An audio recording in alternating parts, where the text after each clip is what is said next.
Good evening, Your Excellencies, honored guests. Eli, you're a terrific host. You have accomplished a unique development, which is for a Jewish organization to get an award in Israel. I feel like a bar mitzvah boy with my mother here and my father, my other boss, the orchestra, and all my new friends here. I'll explain briefly what AJC does.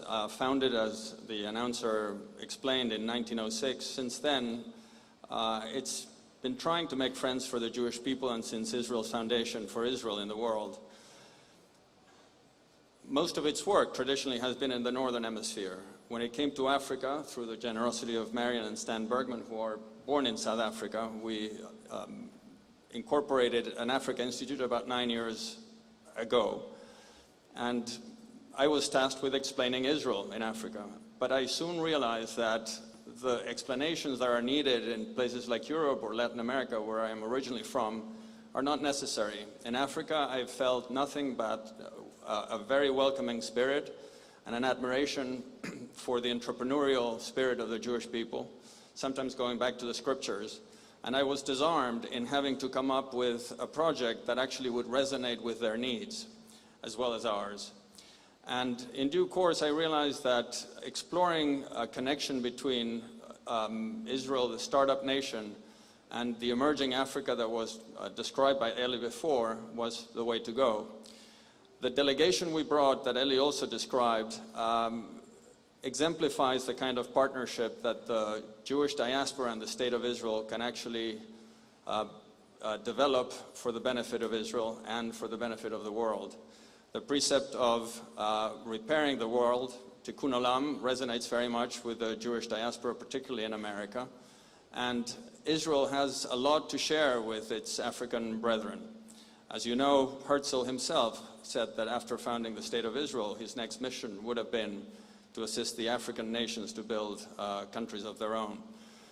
And as a result, this mission that we developed with Eli about a couple of months ago was a resounding success. The people I brought were mostly from Ghana, but also from Nigeria and the DRC.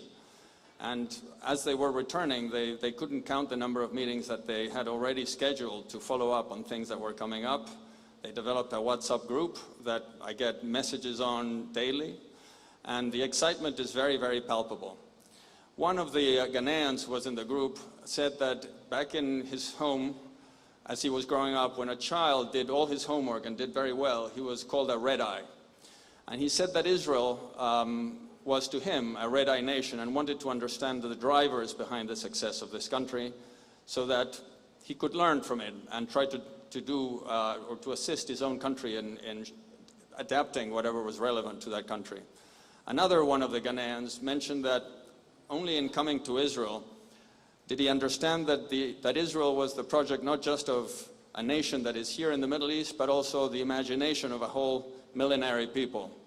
And as a result, I think that what we have ahead of us is the chance to develop in partnership between you, a community of business people who understand Africa, and us who stand ready to support what it takes to bring Africa and Israel together, a project that would hopefully someday, much like WATEC or Agritech, be a forum where Africans come to Israel and Israelis go to Africa and share their knowledge, understand each other better, and develop projects such as the ones that our guests are developing as we speak.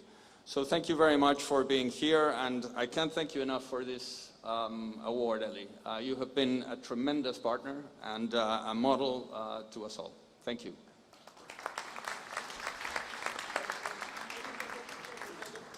Thank you for your words. Thank you, Mr. Newman. Thank you, Ambassador Ben-Ari.